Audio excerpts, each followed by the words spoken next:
naml, the tribe of Naml.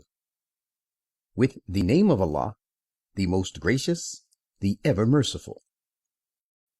Sin, I am the benign, the all-hearing God. These are the verses of the Quran, of the book that tells the right from the wrong and makes the truth manifest. It is a guidance and good tidings to the believers who observe prayer and regularly spend in charity, and who are such people as have firm faith in the hereafter. As to those who do not believe in the hereafter, we had made their deeds fair seeming to them, but they wander on aimlessly, making all sorts of blunders. It is they for whom there awaits a grievous punishment. It is these alone who shall be the greatest losers in the hereafter. And as a matter of fact, you are being made to learn the Quran from the presence of the all-wise and all-knowing God. Recall when Moses said to his companions, "Surely I see with feelings of warmth of love, something like a fire. I will soon bring you some important information from there, or at least bring you a flaming brand so that you may warm yourselves."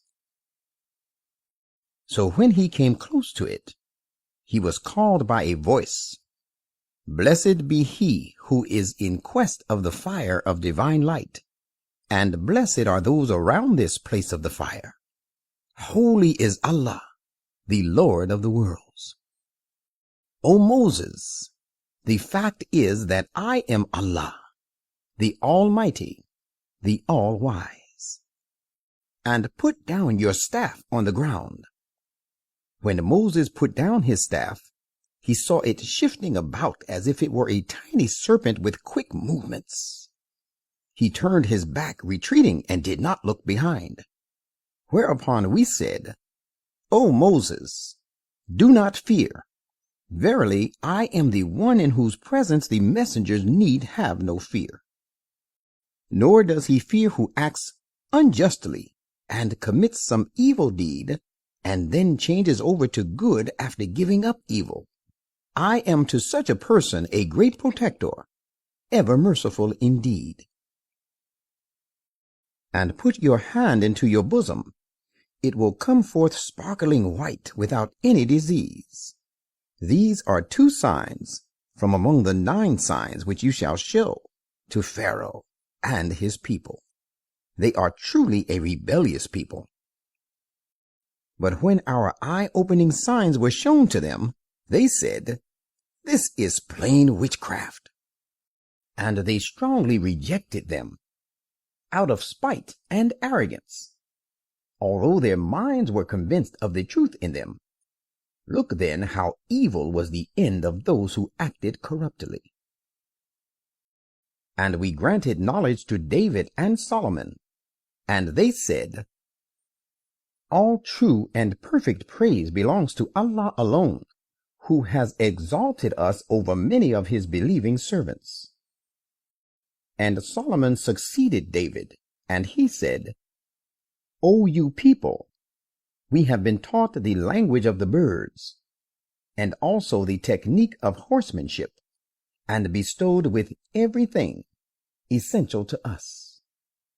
This indeed is a distinct favor of God and his grace."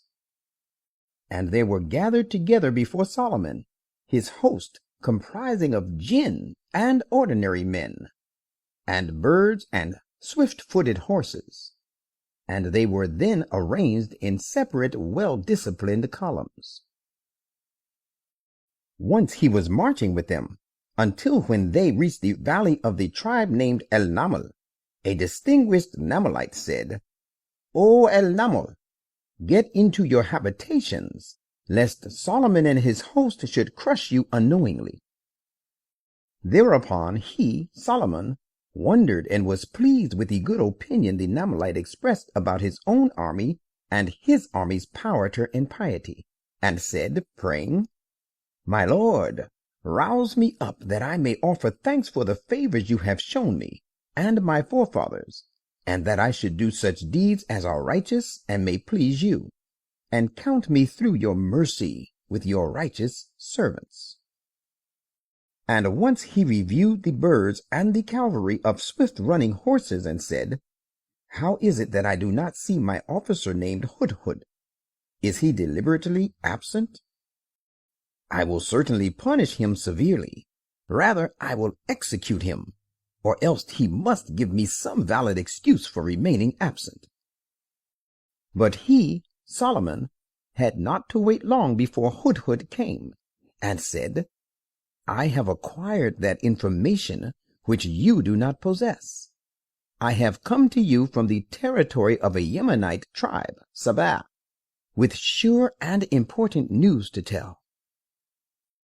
I found there a wonderful woman ruling over them, the Sabaeans, and she has been given everything she requires and owns a magnificent throne. I also found her and her people worshiping the sun instead of Allah, and Satan has made their deeds fair seeming to them, so that they take pride in their practices, and has thus hindered them from the right way, so that they do not follow true guidance. And Satan has done this so that they do not worship Allah, while Allah is He who brings to light all that lies hidden in the heavens and the earth, and knows all that you conceal in your minds, and all that you make known of your designs. Allah, there is no other, cannot be, and will never be one worthy of worship but He, the Lord of the mighty throne. Thereupon Solomon said, We will now look into it, and see whether you have spoken the truth, or whether you are of the liars. Take this letter of mine, deliver it to them, then withdraw from them, and wait what answer they make in return. When the queen saw the letter, she said, Chieftains, there has been delivered to me a noble letter. It is from Solomon, and it says, With the name of Allah, the most gracious, the ever merciful. Do not rise up against me, but come to me, surrendering yourselves in submission. She said, Chieftains, give me your sound and mature advice in the matter which confronts me, for I decide no important matter except when you are present with me to advise.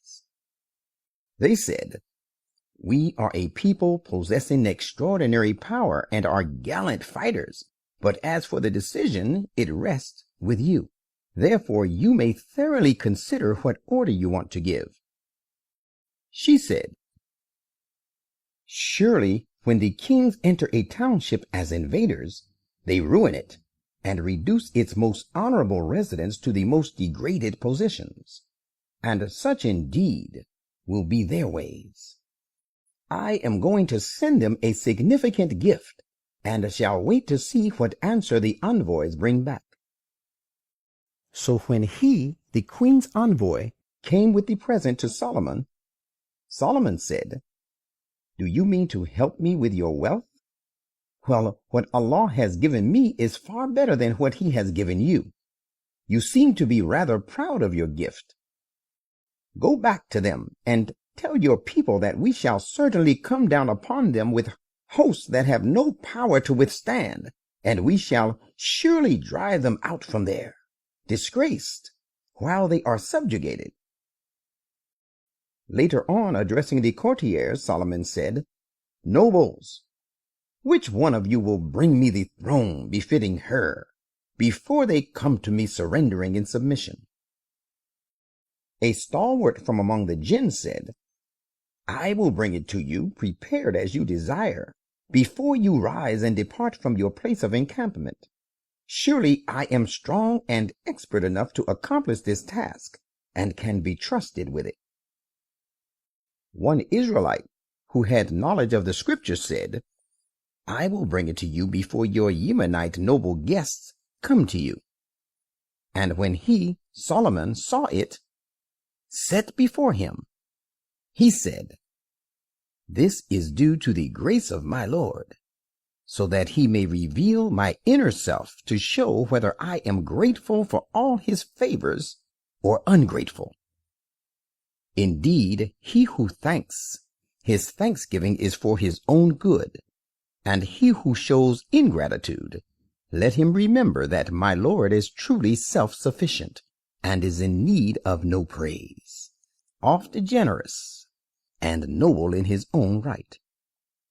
He further said, make her own old throne seem discredited to her in her own estimation by making this new throne of a very excellent standard. We shall see thereby whether she follows the right way by discarding her old idolatrous throne, or whether she is one of those who do not follow the right way. When she came to Solomon, it was said to her, is your throne like this? She said, it is as though it were much the same. We had been given the knowledge about your excellence and perfection before this, and we have already surrendered in submission to you. And Solomon held her back from the things she used to worship apart from Allah, for she belonged to an unbelieving people. It was said to her, enter the palace. And when she saw it, she took it for a great expanse of water. She was greatly perturbed. Solomon said, it is a palace paved smooth with slabs of glass. She, realizing the truth that she worshipped outward objects like the sun in place of reality, the true God, said, my Lord, I have done injustice to myself, and now I submit myself through Solomon to Allah, the Lord of the worlds. And likewise, we sent to Thamud their kinsman Salih, who said, worship Allah. But as soon as they heard this preaching, they broke up into two factions who contended with each other.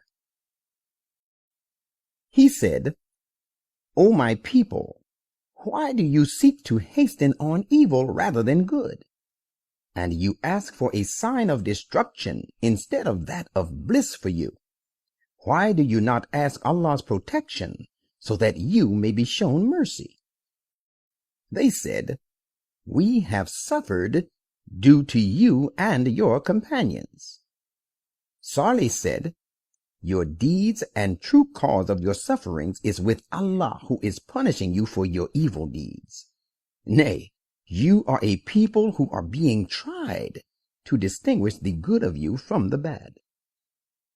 And there were in the city a gang of 9 persons who had upset the order and peace in the country and would not reform themselves. They said one to another, let us swear by Allah that we will surely make a raid on him and his family by night, and then we will say to his claimant, the next of kin if he seeks vengeance, that we were not present at the time and place of the destruction of his family, and most surely we speak the truth. And they hatched a plot, and we likewise brought forth a counterplan of which they were not aware. Look, then, how evil was the end their planning met. We utterly destroyed them and their people, one and all. So their houses are lying deserted over there because of their acting unjustly. Indeed, in this episode, there is a great sign for a people who would know. Whereas we destroyed them, we saved those who had believed and used to guard against evil.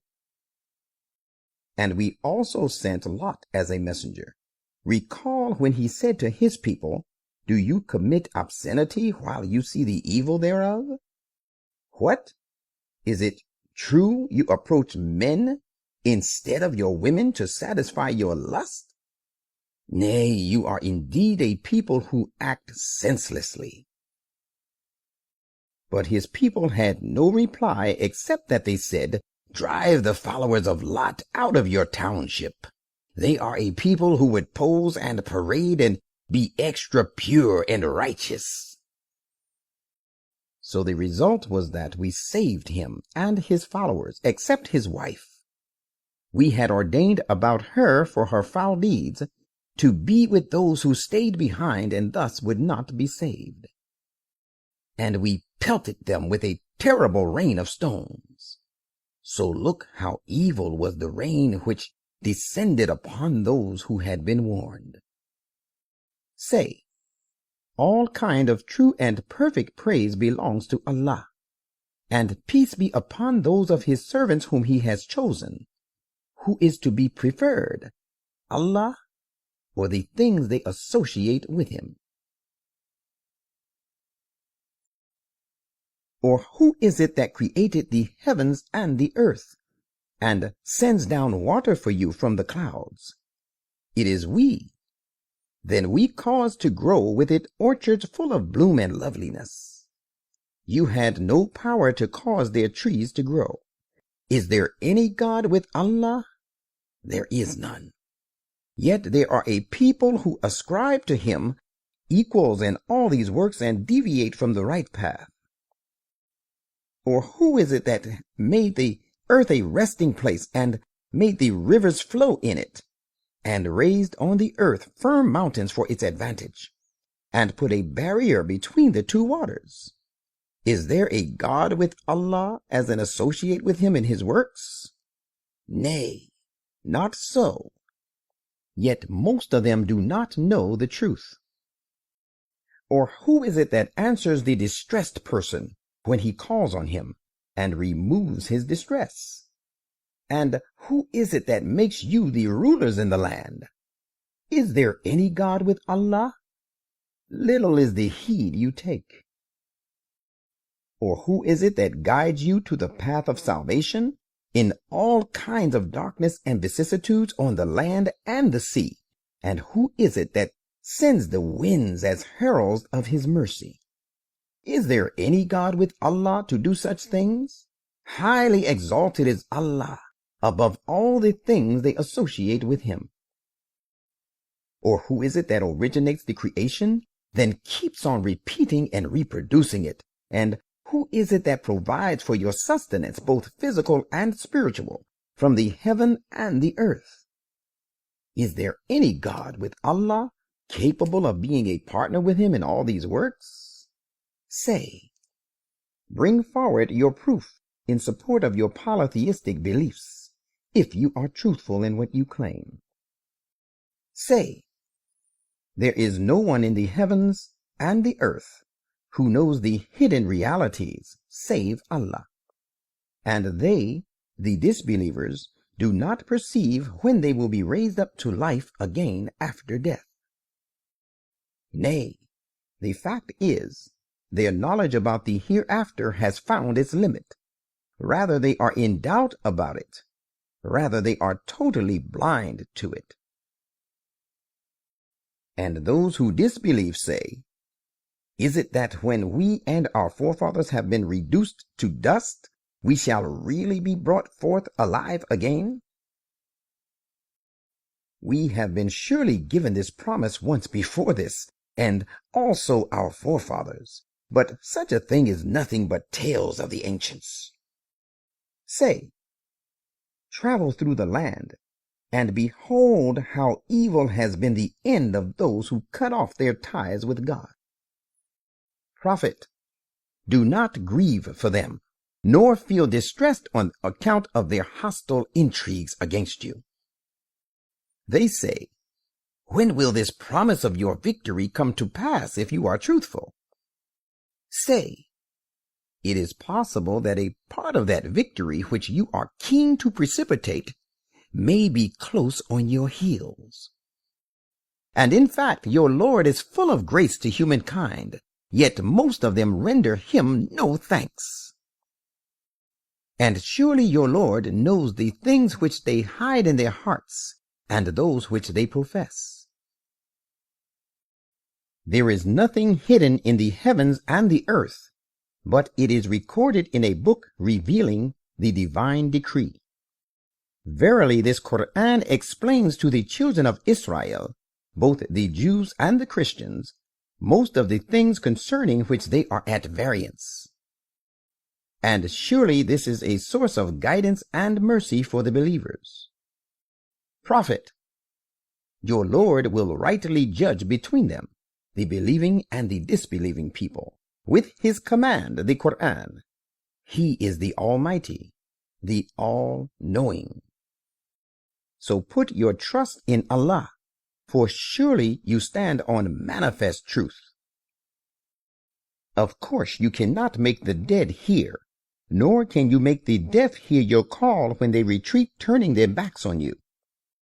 And you cannot guide the blind as well out of their error. You can make only those to hear who believe in our messages, and so have surrendered themselves in submission to our will. And when the judgment becomes due against them, we shall bring forth for them a grossly materialistic person, which will rule over them. That is because the people did not have firm faith in our messages. And remind them of the day when we shall gather together from every people a large group of those who cried lies to our messages. Then they shall be arranged in separate columns, until when they arrive before their Lord, he will say, did you not cry lies to my messages before you had gained full knowledge about them? Or what else was it that you had been doing about them? And the judgment becomes due against them because they acted wrongly, and they will not be able to speak in their defense. Do they not consider that we have made the night for them to rest and have made the day for giving light? Surely in this there are signs for a people who would believe. And remind them of the day when the trumpet will be blown. Then, excepting those whom Allah will to keep them safe from terror, all those who are in the heavens and all those who are in the earth will be stricken with fear, and everyone shall come in submission to him. You see the mountains and think them to be firmly fixed, while in fact they are passing away like clouds. Such are the works of Allah, who has made everything perfect in every way. Verily, he is fully aware of your deeds. Those who come with good deeds before their Lord shall have even better reward than they actually deserve. Such people will be secure from fear that day.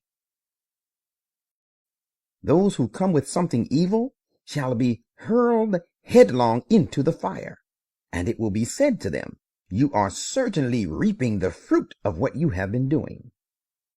Say, in fact, I am commanded to worship only the Lord of this city, Mecca, which he has declared sacred. Everything belongs to him, and I have also been commanded to be one of those who submit to his will, and to recite to the people and follow the Quran.